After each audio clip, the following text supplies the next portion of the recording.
बिस्मिल्लाहिर्रहमानिर्रहीम। हम कंटिन्यू कर रहे हैं डाटा कलेक्शन का chapter of Ranjit Kumar book of business research methods. Last lecture में हमने ऑब्जर्वेशन के कुछ डिफरेंट एस्पेक्ट्स को अंडरस्टैंड किया। अभी हम बात करते हैं कि अगर हम ऑब्जर्वेशन को एज अ यूज़ कर रहे हैं फॉर कलेक्शन ऑफ डाटा, तो हम उस ऑब्जर्वेशन के दौरान रिकॉर्डिंग कैसे करते हैं। मींस जो ऑब्जर्वेशन है उसके डिफरेंट क्लूज़ आपको जो नज़र आते हैं, डिफरेंट ऑब्जर्वेशन जो आपके सामने आती हैं, they can't be remembered for whole of the observation, so one have to develop certain recordings. So there are many different ways of recording an observation. उन different ways को understand करते हैं। अब before understanding these different ways हमें ये चीज़ understand करनी है कि selection of a method of recording depends upon the purpose of the observation, कि जिस मकसद के लिए आप ऑब्जर्वेशन कर रहे हैं वो method of recording observation must be in support to that. और the ways an observation is recorded also determines whether it is quantitative और क्वालिटेटिव स्टडी।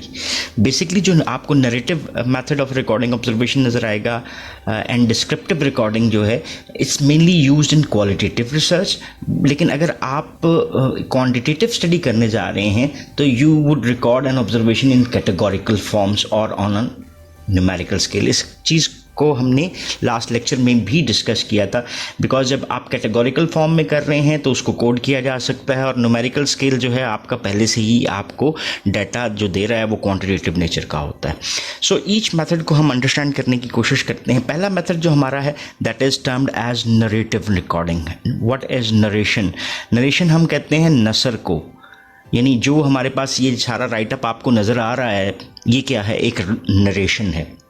फॉर इंस्टेंस जो आप देख रहे हैं आप उस सब को इन डिटेल में रिकॉर्ड करते जाते हैं, लिखते जाते हैं that I have seen a person was performing certain activities and he was using computers and also using internet and all these things. And तो मैंने ये जो अभी आपके सामने चीज़ें बोली हैं ये फ़र्ज़ करें मैंने राइटअप में ऐड कर दी हैं, तो ये एक नरेटिव रिकॉर्डिंग है। ये जो फॉर्म है नरेटिव की रिकॉर्डिंग की, ये रिसर्चर रिकॉर्ड करता है एक description of the interaction in his और हर ओन वर्ड्स। जैसे फॉर इंस्टेंस अगर आपको एक छोटी सी एग्जांपल मैं ऐड करता हूँ कि अगर एक मीटिंग चल रही है या एक न्यूज़ सेशन चल रहा है, आपको जैसे कि आपको अखबारी नुमाइंदों का हाथ नज़र आते हैं कि वो कॉपी के ऊपर चलते हुए और वो शॉर्ट हैंड में जो भी कहा जा रहा होता है उसको लिखने की कोशिश कर रहे होते हैं। That is also an example of a narrative recording.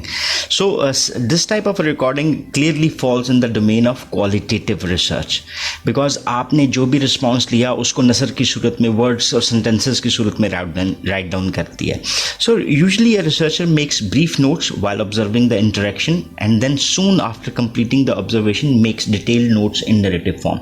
So ये method आपके पास आ गया कि पहले आप short hints बना सकते हैं, ठीक है। अब जब आपने इस ऑब्जर्वेशन को कंप्लीट कर लिया तो शॉर्ट हिंट्स को आप किस में कन्वर्ट कर सकते हैं, इनटू अ डिटेल्ड नोट्स। सो इस तरह से आपके जहन में वो चीज़ें फ्रेश भी होती हैं और आप उसको इन डिटेल्स अपनी याददाश्त के लिए राइट डाउन कर सकते हैं। बाज़ तौर पे जो रिसर्चर्स हैं वो इंटरप्रेट भी करते हैं इन इंटरेक्शंस को और उससे कंक्लूजन्स ड्रॉ कर रहे होते हैं। So what are the advantages? So सबसे बड़ा एडवांटेज जो हमें नज़र आता है इस मेथड का वो हमें ये नज़र आता है कि narrative recording is that it provides a deeper insight. तो पहला एडवांटेज क्या हुआ कि आप जो जिस फिनोमेना को स्टडी कर रहे हो उस पर डीप इंसाइट आपको मिलती है उस इंटरेक्शन के हवाले से। डिसएडवांटेजेस भी इस प्रोसेस के साथ रिलेट करते हैं, और वो क्या है कि ऑब्जर्वर मे बी बायस्ड। जैसे हमने ऑब्जर्वेशन की डिफरेंट नेगेटिव्स देखे थे, वो बायस भी हो सकता है अपनी ऑब्जर्वेशन में, तो उसकी इंटरप्रिटेशंस जो वो ड्रॉ कर रहा है या कंक्लूजन जो ड्रॉ करता है वो भी आपको बायसनेस की सूरत में नज़र आ सकते हैं। इन एडिशन टू दैट जो इंटरप्रिटेशंस हैं और कंक्लूजन जो ड्रॉ किए गए हैं are bound to be subjective. Objective नहीं होते, मैथमेटिकल फॉर्म में नहीं है, they are more subjective in their nature and reflecting the researchers perspective as well. So also it is the researcher's attention is on observing she or he might forget to record an important piece of interaction, and obviously in the process of recording part of the interactions may be missed as well. So ये वही वाले जो आपको negative नज़र आ रहे हैं जो somewhat हमने as a whole observation के negatives में भी understand किया था last lectures के। सो इसको कंक्लूड करते हैं, there is always the possibility of incomplete recording और observation. So in addition to that, when there are different observers, the comparability of narrative recording can be a problem. So different observations करने वाले different observers की राय भी फ़र्क हो सकती है, उनकी बाइसेस भी फ़र्क हो सकती हैं, और एट टाइम पर उनको कंपेयर करना और उससे कंक्लूजन्स को ड्रॉ करना थोड़ा सा मुश्किल हो सकता है. तो ये तो हमारा पहला मेथड हो गया जिसमें हमने नरेटिव रिकॉर्डिंग के ऊपर बात की. अभी दूसरे मेथड के ऊपर चलते हैं और बात करते हैं कि how we can use the scale. So what is a scale?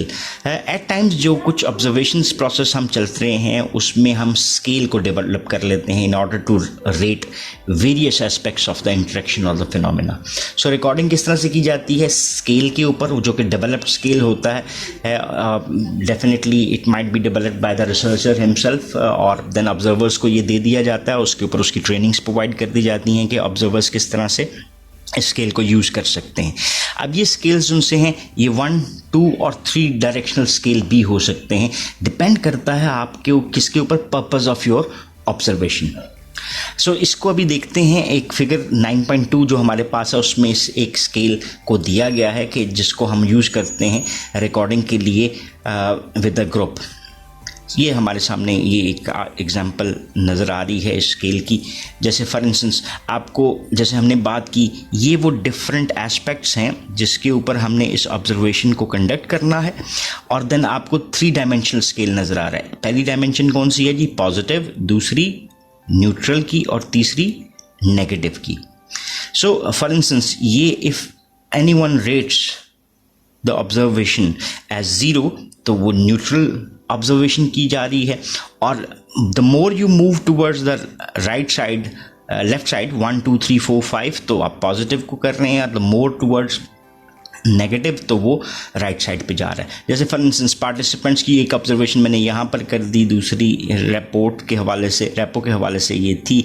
Confidence के हवाले से मुझे माइल्डली नज़र आया कि वो कॉन्फिडेंट नहीं है, seem to be very aggressive.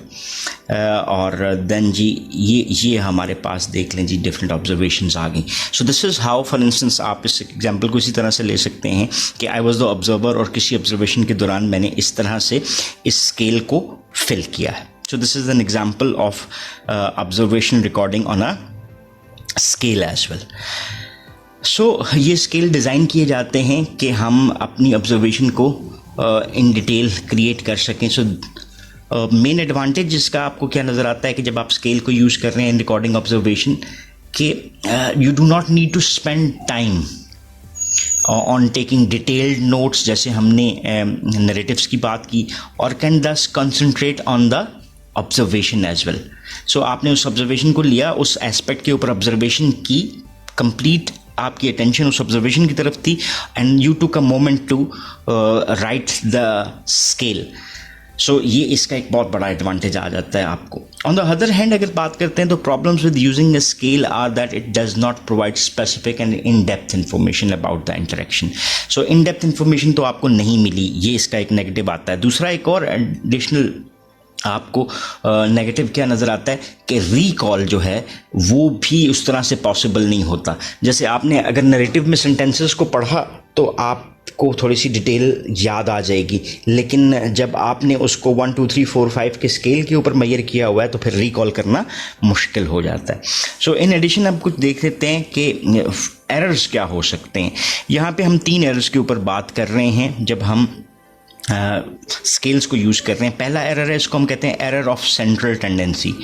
ये एरर ये कहता है कि जो ऑब्जर्वर्स होते हैं वो एक्सट्रीमली कॉन्फिडेंट अपनी एबिलिटी पे उस इंटरेक्शन को असेस करने में हो सकते हैं, ठीक है, और एट टाइम ये भी हो सकता है कि they might be avoiding certain extremes.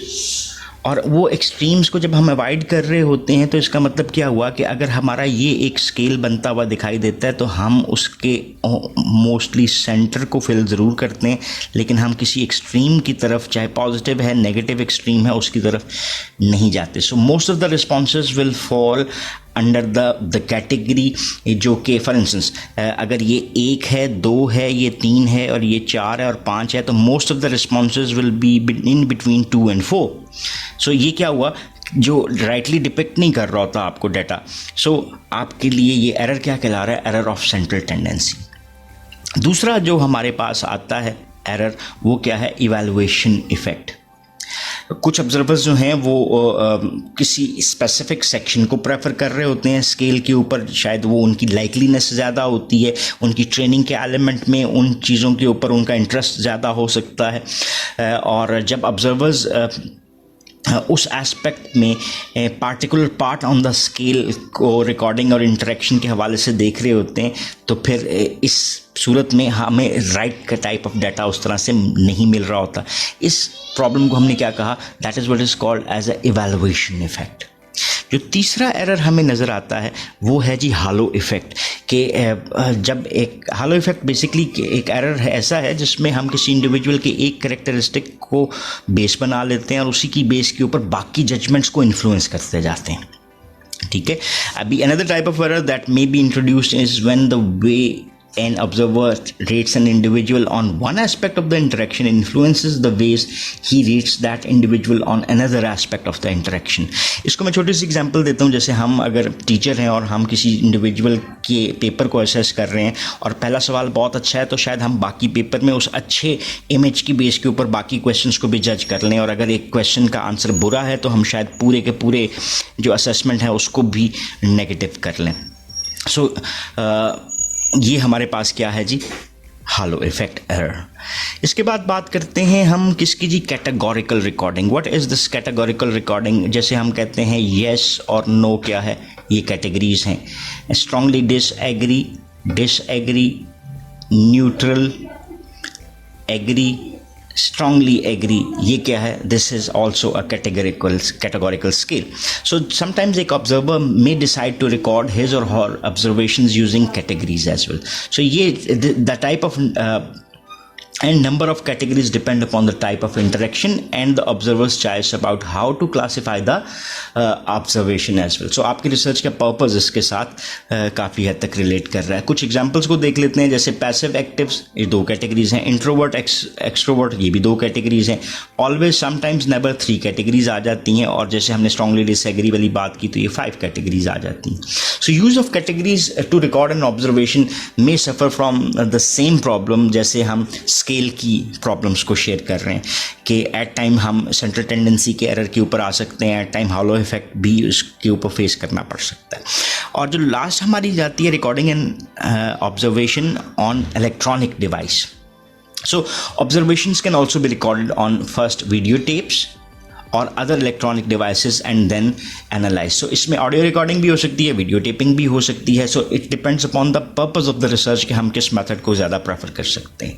What are the advantages associated with this kind of interaction is that the observer can see it a number of times before interpreting an interaction और drawing any conclusions from it, and can also invite other professionals to view the interaction in order to arrive at more objective conclusion. जैसे इसकी example एक investigation से relate कर लें आप, कि अगर किसी क्राइम सीन की वीडियो रिकॉर्डिंग आपके पास मौजूद है तो जो इन्वेस्टिगेटर्स हैं वो मल्टीपल इन्वेस्टिगेटर्स इन्वॉल्व हो सकते हैं, and by seeing this tape again and again, stop, rewind, forward, even आप इसको जूम कर सकते हैं। सो इस सूरत में आपकी ऑब्जर्वेशन जो है वो लाइव होने की बजाय रिकॉर्डेड फॉर्म में और मल्टीपल ऑब्जर्वेशंस हो सकती हैं। So this is the greatest advantage जो इसके साथ रिलेट करता है। However one of the disadvantages is that some people may feel uncomfortable और may behave differently before a camera. So इसमें अगर एक इंडिविजुअल को पता लगता है कि उसको ऑब्जर्व किया जा रहा है और उसके ऊपर कैमरा लगा है, तो हो सकता है उसका बिहेवियर चेंज हो जाए। So therefore the interaction may not be a true reflection of the situation. So इन चीज़ों को हम एड्रेस करके अपनी इंटरेक्शन को बेहतर बना सकते हैं। सो कंक्लूड करते हैं इसको कि जो चॉइस है particular method for recording your observation is dependent upon first thing, purpose of your observation, complexity of the interaction जिसमें आप इन्वॉल्व हैं, and the type of population जिसके ऊपर आप अपनी रिसर्च कंडक्ट कर रहे हैं।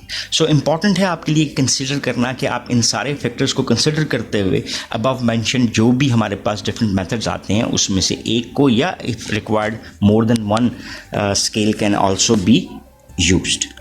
सो That's all for this lecture. If you still have any question or queries, so you can ask in the comment sections and we definitely would love to answer those. So thank you very much for watching this video.